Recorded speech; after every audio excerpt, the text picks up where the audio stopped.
Welcome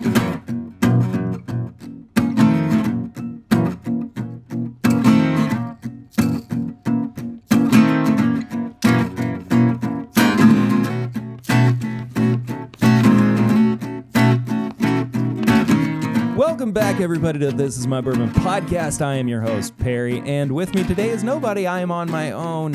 I am solo. I'm here. It's just me by myself. Eric is in Disney World. He is on vacation with his family.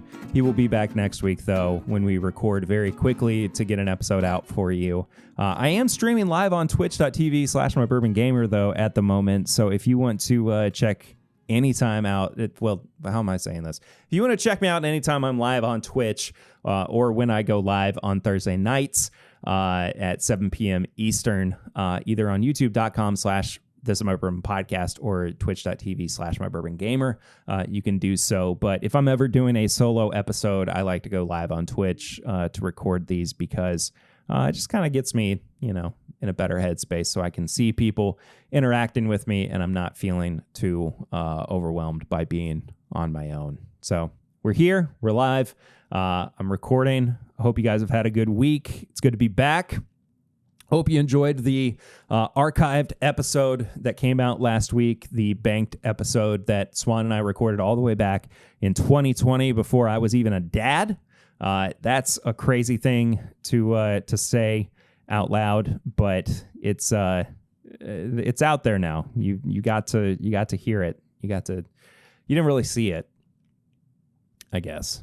But it was an OG episode, as Eric Black, who is in the chat right now on Twitch, said. It felt crazy hearing us talk about the pandemic as it was, happening in real time. Actually going back and listening to that, it was wild. It was crazy. But we're not in the pandemic. We're in 2024. I am about to become a dad again. I have another kid on the way, which is another crazy thing to say. I'm just slightly over 2 months away from that. We are just a little bit over 2 weeks away from Big Ass August, which we are very excited about, which is our Patreon fund drive. It's not really a fund drive. It is fun, though, where we remind you that the best way to support the show is by heading to patreon.com/mybourbonpodcast, where you can get a bunch of bonus content and support the show for as little as $1 a month. But for as little as $5 a month, there is bonus content that is over there every single week. That includes a bonus episode that comes out every Monday. I've recorded one of those on my own this week. It was Samply Irresistible, where I drank on some samples that were given to us by listener of the show, Barrel Proof EDC, Max. More on another Max in just a bit. So stay tuned. Stay tuned for that. It's a maxed out week of content here on Timbip. And also the pregame chats, which come out before every episode on the Tuesday when the uncut version of the podcast also comes out. You can check out all of our apparel and merchandise at bourbonshop.threadless.com. If you have any questions or comments, send them to thisismybourbonshop@gmail.com. You can also send, if you have any, kind of correspondence or mail or samples or bottles or whatever that you want us to check out. You can send them to our P.O. Box. It's P.O. Box 22609, Lexington, Kentucky, 40522. That P.O. Box may not be open forever, but it is open right now. If you want to go send stuff to us, it is there. All of our links, all of our, plugs and everything, that is also in the description of the episode. Whether you are listening to it, whether you are watching it on YouTube, that is all in the description below. I think that's all I have to say up top. We normally kick off episodes with Flying Blind, and boy howdy, do I have a Flying Blind this week. Like I said, it's from a somebody. It's from a Max. It's not Barrel Proof EDC Max. This is from our buddy Max, who was at the meetup with us back in May over Memorial Day weekend. This was, I had a little bit of some Barrel Foundation left in my glass that I'm going to finish off real quick. I was drinking on that during the pregame chats. But this little 2 sample set from Max was sent to our P.O. box along with a bottle that I needed. back from him that I accidentally told him that that he could have, and I made a boo-boo, made an oopsie. So today, 2 samples, A and B. I have the results for the blind here. Says to drink A before B, do A before B. Says it's not Texas whiskey, which I am okay with. If Eric doesn't listen to this, before he gets back, maybe I'll blind him with these as well eventually. But very excited for this, so I'm going to go through A and B, see what's going on here. Got a nice honey amber color to A.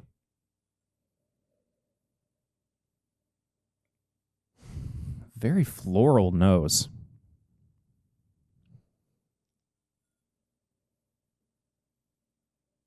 Floral and fruity. Kind of perfumey. Interesting.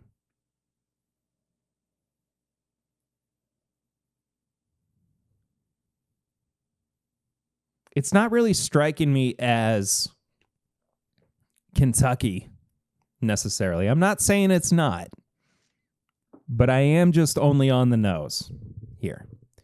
So we'll see. Cheers, folks. That's so interesting.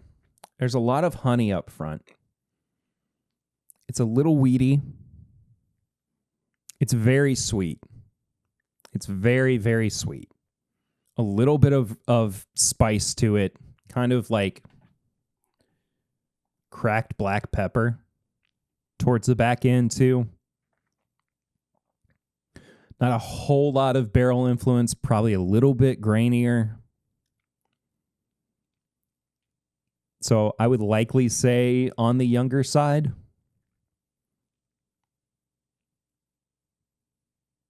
But it's not bad. I really don't mind it.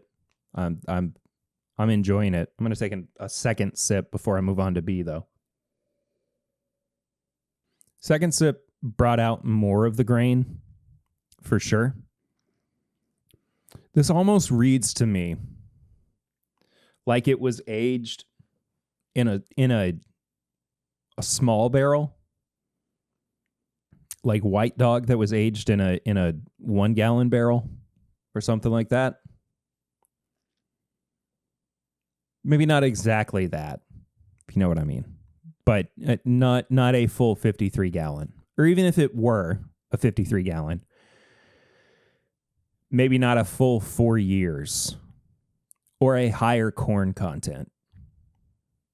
Either way, it's very different. It's not your normal 51% corn kind of bourbon, I would say. And we'll move on to sample B. Now this is more in line with what I would be drinking on a regular basis. This has more color that is indicative of what I would imagine to be older, maybe a little bit more barrel proof. It's darker for sure. Smells higher rise, smells just older in general. Oh, I love the nose. Oh, okay. These two are not dissimilar. There is something very, what is that? There's like a marshmallow.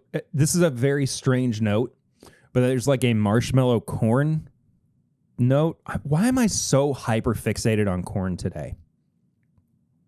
This happened a lot during the Patreon stuff that I recorded earlier, but I was really, really hyper fixated on the corn content of everything I was drinking.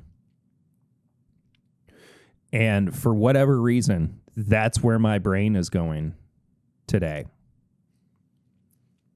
but there really seems to be it's a marshmallow corn. Why am I going marshmallow corn? That's so bizarre. I need to go back for a second sip. Give me a second. You know what it really is like? It's more like corn pop cereal on the finish. But up front, there's this like chocolate syrup and blueberry thing happening. Not a lot of spice. A little bit of honey. As it's going up into my sinuses, I'm starting to pick up on some like wildflowers or something. It's so interesting, dude. I'm perplexed by whatever this is. I could not for the life of me tell you where this is from, who made this, how old it is. I mean, roughly, I would say it's probably 2 to 4 years old. The first one is likely around 95 proof. The second one, maybe closer to 115 to 125. And the second one's a lot drier, too. The second one might be finished. Might be. I need to find out what these samples are. Max, thank you so much for sending these to us. I'm getting out the Swiss Army, the pocket knife, to cut open the tape. Whoa. A was the Chattanooga 12th Anniversary Founders Blend, and B was the J. Riger IBC group pick, and it's a hazmat. Or it's a J. Riger IBC group pick. I am stunned by that. That I will be very honest with you. I have not had a Chattanooga before today that I have genuinely liked. And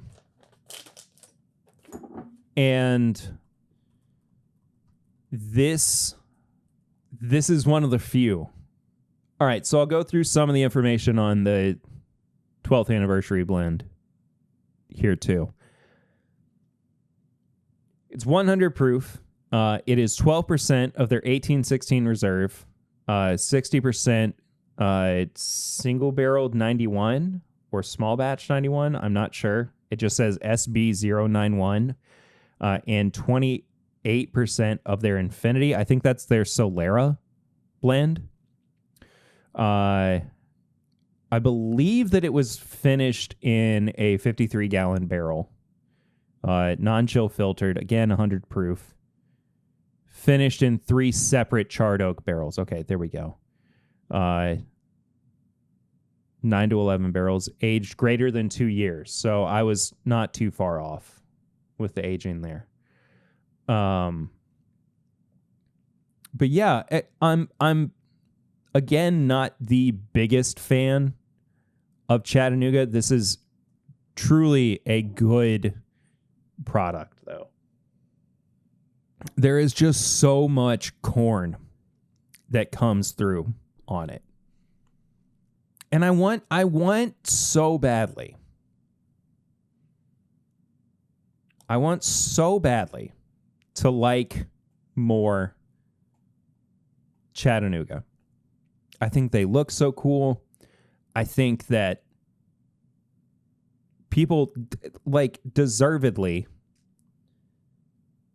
love them. Like it's completely fine. It's not, I'm not dunking on them by saying I don't like them. It's just my palate for whatever reason. And I typically like higher malt bourbons, higher malt whiskeys.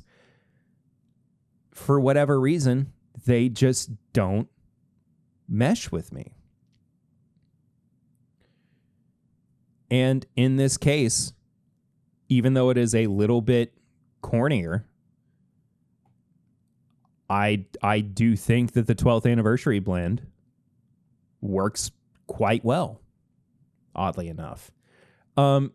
This is J. Rieger. J. Rieger? I really don't know. I'm going to try to look this up a little bit, but I don't know if I have ever had J. Rieger? Rieger. They're out of Kansas City, Missouri.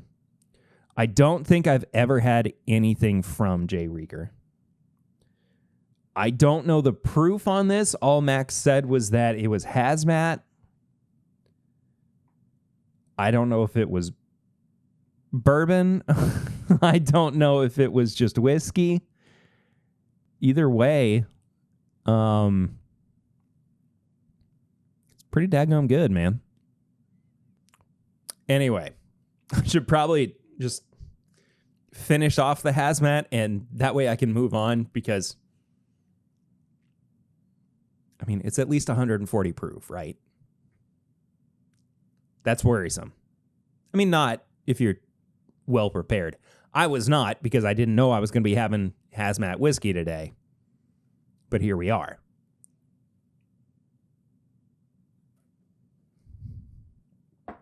Okay, then. Well, I guess it does kind of drink hazmat the more you think about it. Regardless, though, that was Flying Blind. As far as what I've been drinking recently, I did my live stream the other night on YouTube and Twitch. I reviewed the new 15 Stars Triple Cask 2 Kentucky Straight Bourbon Whiskey, finished in cognac, rum, and apple brandy casks. Very, very good bourbon, even though it is $180. I do wish it was a little bit cheaper, but I do think this is a very, very good bourbon. Go check out that review if you haven't done so already. It was a fun live stream, too. It was the first one I did in like a month because I'd been gone for so long. Been revisiting some of the Heaven Hill Grain to Glass releases as well. The only one I haven't had, and maybe I'll do that right now. It's all the way over there. Never mind. Was the 107 proof bourbon. But I did a little hangout last night with some of the guys from the YouTube channel Razzle, whom I've talked about before, and it was a lot of fun. We were on their Discord and watched X-Men Origins Wolverine. It was a fun Friday night hangout, and just had some drinks and watched a real bad movie, and drank through some of that, and also enjoyed one of my bottles that I took on vacation the previous week. The week before we put out the episode where Swan was, well, that I put out the banked episode during, but it was a new riff pick from Liquor Barn. It's called Crazy Sometimes. 4 years and 3 months, 110.7 proof. It was sitting next to a 109 proof pick, and I was more interested in this pick because of what they had, like you read new riff picks, they have the tasting notes on the side sometimes, and this one did. And the picks side by side had the exact same tasting notes, except on the palate. And the palate had, for both, cinnamon and cherry. But on the 110 proof bottle, they had subtle mint as well. I was like, well, I got to know what cinnamon, cherry, and subtle mint are. So I picked this up. It was incredibly good. I've still got I mean, I've still got enough left in it that I'm going to enjoy. But absolutely fantastic. On top of that, I mean, not much else. I took a Knob Creek single barrel on the trip as well, called No Sharp Edges, also from Liquor Barn. That was 10 years, 9 months. It's awesome to see that we're getting these higher aged Knob Creek picks again. I'm looking forward to picking up another one of those once I finish this one, which I definitely will be doing. And I'm excited to see what Eric thinks about that once he is back. But otherwise, one of the things that I was kind of talking about on my live stream the other night, and I figured I'd talk about it on the podcast proper as well, is that when I'm home by myself, a lot of people think, oh, that's your time to like really party and like let loose. And like for me, it's not. And, I do whatever you want to, but I don't have anybody else here. I don't know if I really said this earlier. I talked about it off and on throughout the Patreon stuff that I recorded and being live on Twitch and everything. But I've been home by myself this week. Lucy and Eden are still in South Carolina with her family for a trip. And so I've been at the house by myself. And so during that time, to me, I don't want to like drink a whole lot. And I'm not really drinking a whole lot anyway, these days as it is. But that all being said, like, I don't want to have so much that there's nobody to be around if something were to happen to me. And so the greatest form of self-care in this instance is preventative self-care, I suppose.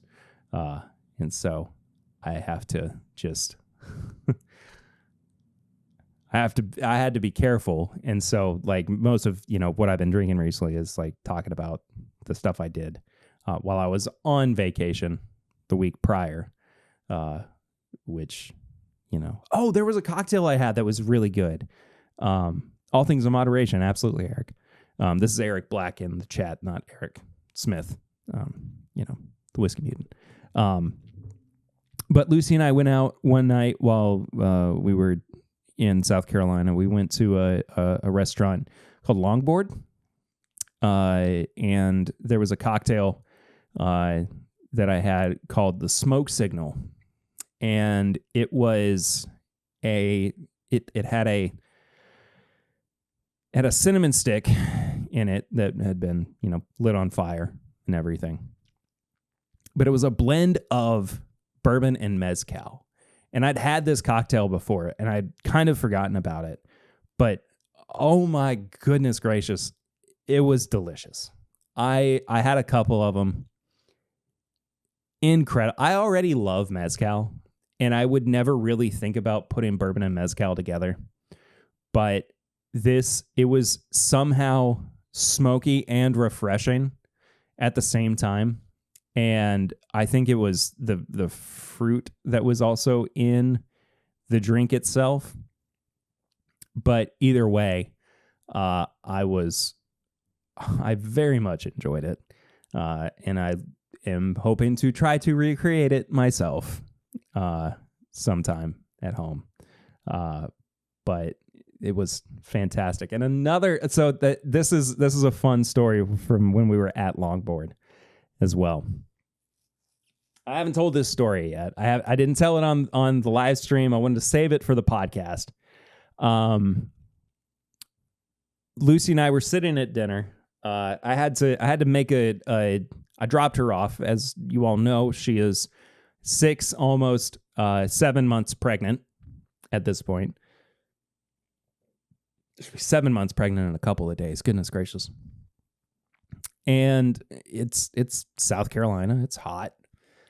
And parking is sparse where we were. And I wanted to drop her off and then I would go find parking. Right. So I did. And I had to take a couple laps around the block to go find parking. I finally did. I had to pay for parking. I didn't want to pay for parking. I hate paying for parking.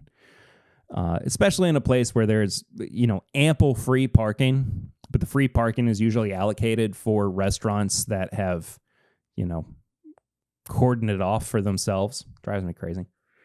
Anyway, so I get into the restaurant and Lucy has she sat down facing the back wall, right?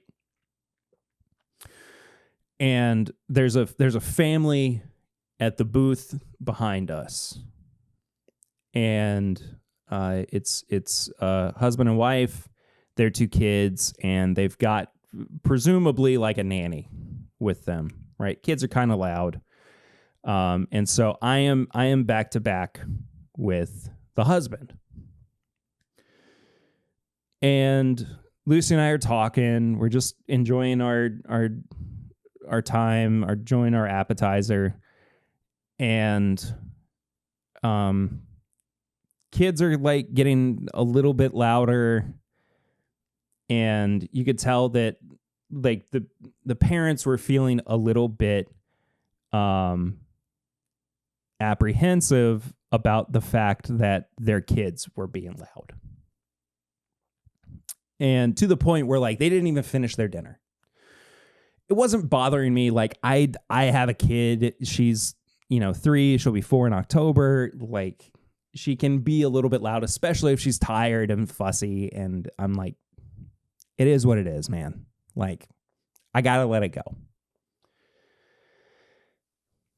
So the dad gets up. He's kind of tall. I'm like, that's weird. The dad turns his head. I see his profile. I look. And I recognize him immediately. I look at him, and I only catch him. Remember, I've been sitting back to back with him the entire time. I look at him, and I look at Lucy. I look back and forth a couple of times. He's left the restaurant at that point. The mom is still kind of like lingering behind a little bit. I look at Lucy, and I go, and she's like, what is happening? I go, that was Patrick Carney, the drummer from the Black Keys. One of my favorite bands of all time. And their drummer was sitting behind us at a restaurant. And I had no idea. Now, to make things even crazier, if you don't know who his wife is, if you don't know who Patrick Carney's wife is, and I didn't know this, I didn't remember this until I got online just to confirm that this was him.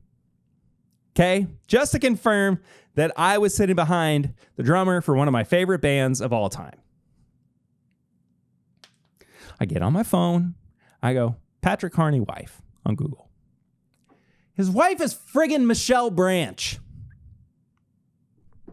Michelle Branch!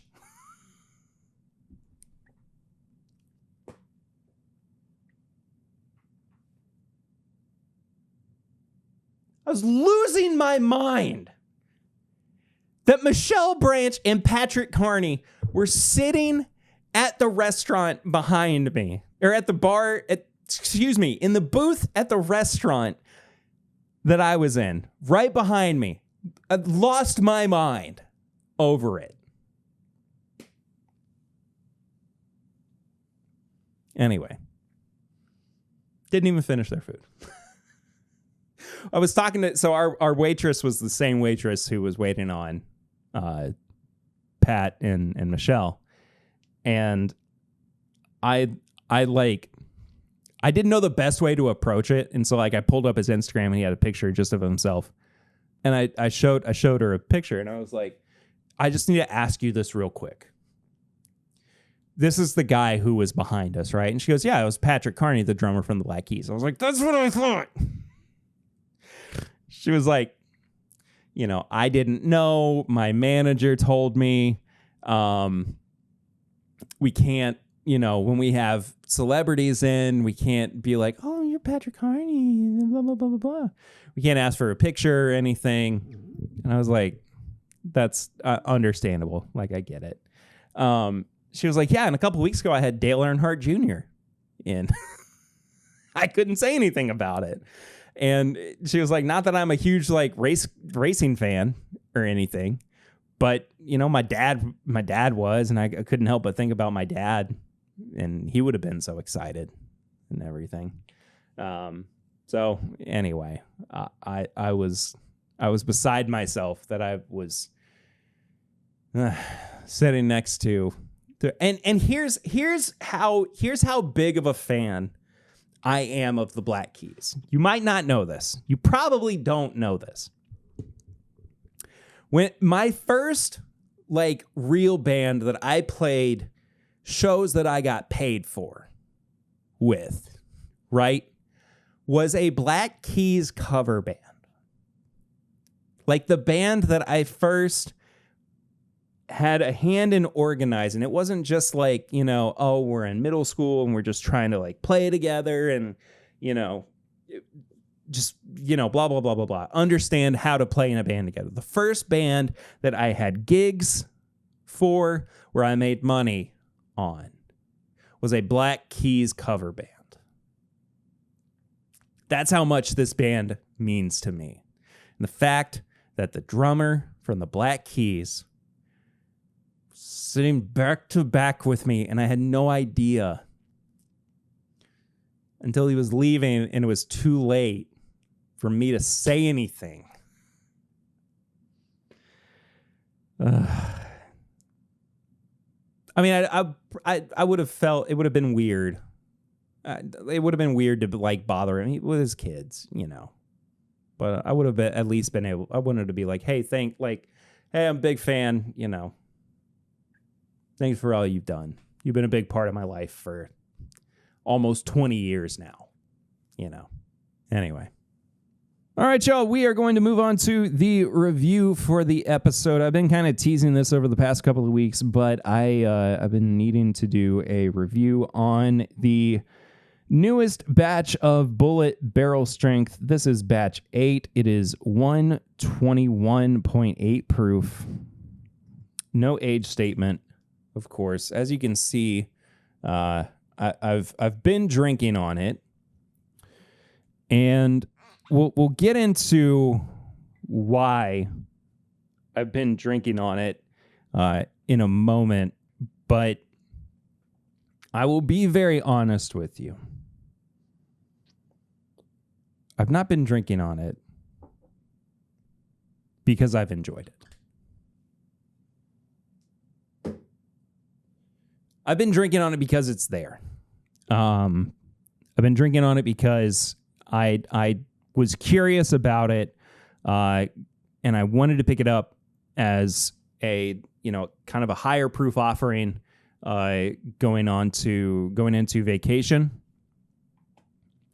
And it was kind of serving the same purpose that something like Benchmark Full Proof might serve. That it's not really satisfying your craving for a flavorful, big, enjoyable bourbon. But at the very least, it's there. You know, it's not the oldest. It's not the most complex, but it's something. And I kind of hate to qualify it as just something, but it really does feel like just something right now. And I'll get more into it here in a minute. But it at no point during this, and I know as you can see if you're watching the video version, that yes, it is 3/4 of the way, 2/3 of the way gone. I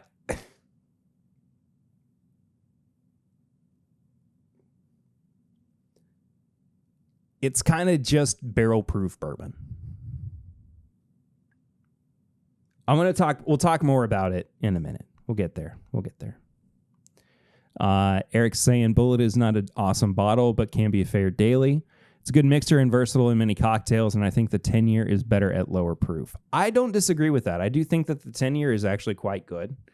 I've heard a lot of praise for the 12-year rye, which I haven't had yet. I would like to pick up a bottle eventually, or at least try it, but I just haven't had the opportunity to yet. So it's a light to decent nose, I would say. There is a lot of alcohol. There is some kind of stone fruit in there as well. A little bit of cinnamon, a hint of caramel,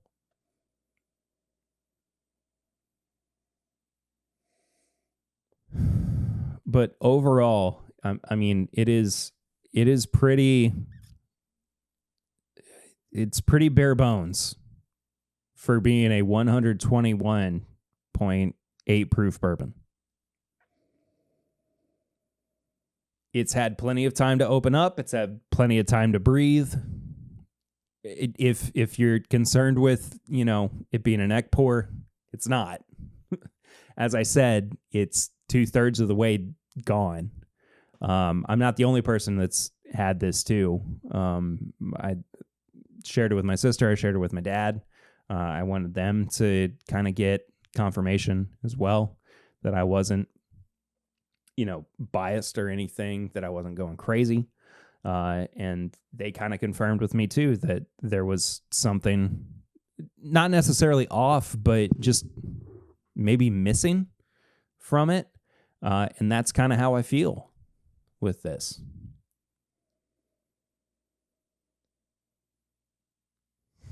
There's a Christmas spice that's in there too. Does that make sense? A Christmas spice?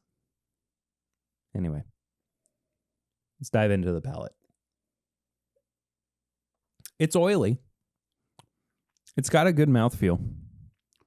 There's honey, there's vanilla, there's caramel. It's very bright. It's not overly complex. I mean, it's not blowing me away in the way that past Bulleit Barrel Strength releases have.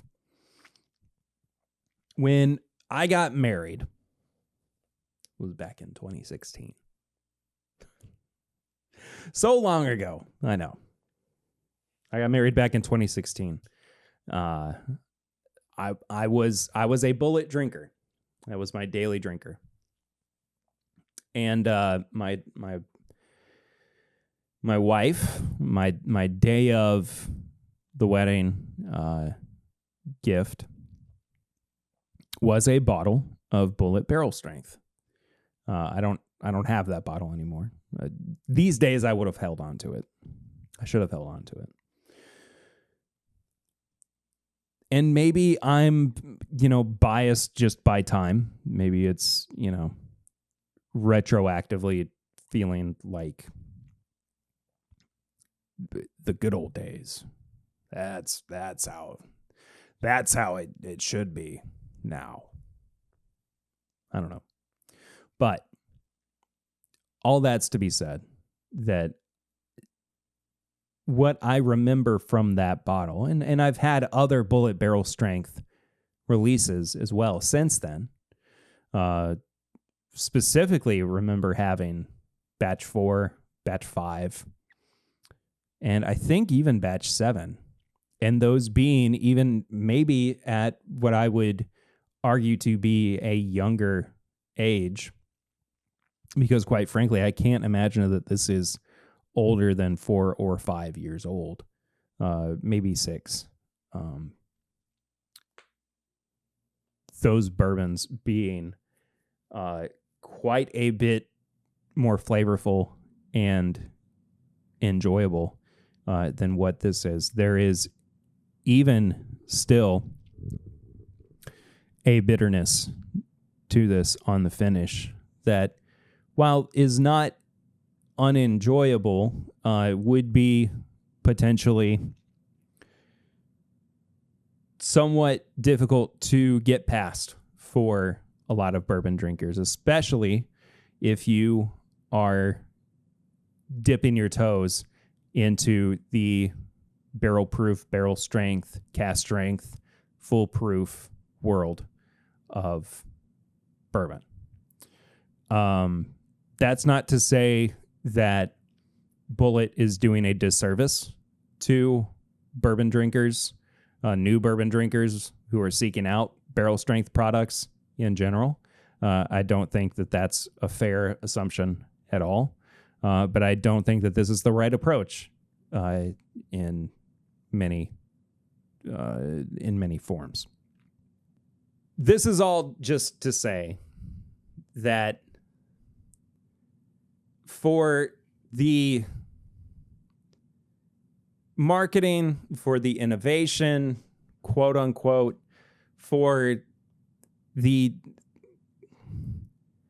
way that Bulleit presents themselves, I want to see more. I do. At this point in my whiskey drinking journey, I think that there is more that could be and should be expected from a company that is following. And I don't think that this is anything that is off base or is, I don't know, controversial. But to say that they are a company who is following the Four Roses distilling or production model, they've got 2 mash bills and they've got 5 different yeast strains. You go to their distillery, you go and do their tour. They literally show that to you. That's there. I'm not saying that they can recreate everything expertly, but they've been doing this for long enough. They didn't start 10 years ago. They didn't start 12 years ago, 15, 20. This product does not showcase what Bulleit can do. We all know that. I'm not going to give this a full nose, palate, finish, and price review. I just don't think that's fair, because this is not, to me, what they are fully capable of. I'm ready for batch 9, and then we'll talk about it. I can't believe I'm saying that. I can't believe that I'm in the moment making that decision. I don't think I've ever done that before. But batch 8 is one of the more disappointing bourbons that I've ever had. Maybe it's because they're trying to reserve this older stock for their 10-year releases. I think some of that older stock should go into this barrel proof stuff, barrel strength releases. Personally, that's me. Anyway, I wanted to like this more. I really did. I've spent so much time with it that I can't get past it for what it is. But that's what I'm supposed to do, though. I'm supposed to be honest about the whiskey that I'm drinking, about the whiskey that I'm reviewing. And I'm sorry. I'm sorry. That's my job with the podcast, though. I don't have any high proof hot takes this week. I do have tips and bits, though. It's our segment of the show where we recommend things that we have been watching, listening to, reading, just enjoying recently that we want to recommend for you as well. Watched a movie last night that I had been meaning to get around to for a while, and I finally got around to it. It is Late Night with the Devil. The Devil. David Dastmalchian. His first leading role after being just kind of a side actor for so long. It was an Australian production that is absolutely incredible. It's a horror movie that is centered around a 1970s talk show, a late night talk show. Loved it. It feels like an A24 movie. It's not. It's all kind of low budget horror. Bunch of different little horror production companies that just make it really, really exceptional. I enjoyed it immensely. Childish Gambino has a new album out as well. It's not just a new album. It is his last album as well. Donald Glover's last album under the Childish Gambino moniker. It is Bando Stone and the New World. There we go. I wanted to get it right before I said it. Bando Stone and the New World. It's essentially the soundtrack to a movie that will be coming out soon as well. I was trying to find out when the movie was coming out earlier today while I was listening to it and reading, enjoying my morning coffee, and I couldn't find a release date for it just yet. But it is absolutely fantastic. And if you've listened to the show before, you know that we are big fans of Childish Gambino here. And we are also big fans of letting you know that if you want to support the show, you can do so by heading to patreon.com/mybourbonpodcast for as little as $1 a month. For as little as $5 a month, there's bonus content that is over there that you get every single week. Every Monday, there's a bonus episode. Every Tuesday, there are the pregame chats and the uncut version of the podcast as well, which every now and then, if I am solo, I guess I'm going to stream these live on twitch.tv/mybourbongamer. So not only do you get that uncut version, you get the uncut video version as well over on Twitch. So all sorts of good stuff. It's kind of like early access to the podcast as well, if you go watch it on Twitch. The video will go private on Twitch after today. Or, yeah, something like that. I don't know. I haven't made up my mind. I was just kind of saying that out loud. Check out all of our apparel and merchandise at bourbonshop.threadless.com. You can send us questions or comments to thisismybourbonshop@gmail.com. You can check us out on social media. I am at pritter1792 everywhere. Eric is at Whiskey Mutant, and you can follow the show at My Bourbon Pod. You can leave us a 5-star rating and review on your podcast app of choice. You can send your voicemail or text to 859-428-8253 for our Barrel Ring segment that we are doing every now and then when we kind of feel like it. And you can also just tell your friends, let them know about the show. It's that easy. That's how we grow. That's how other people find out about us. And I think that is it. We will see you next week. Eric will be back for that, for episode 341. Until then, though, I'm Perry, and this is My Bourbon Podcast.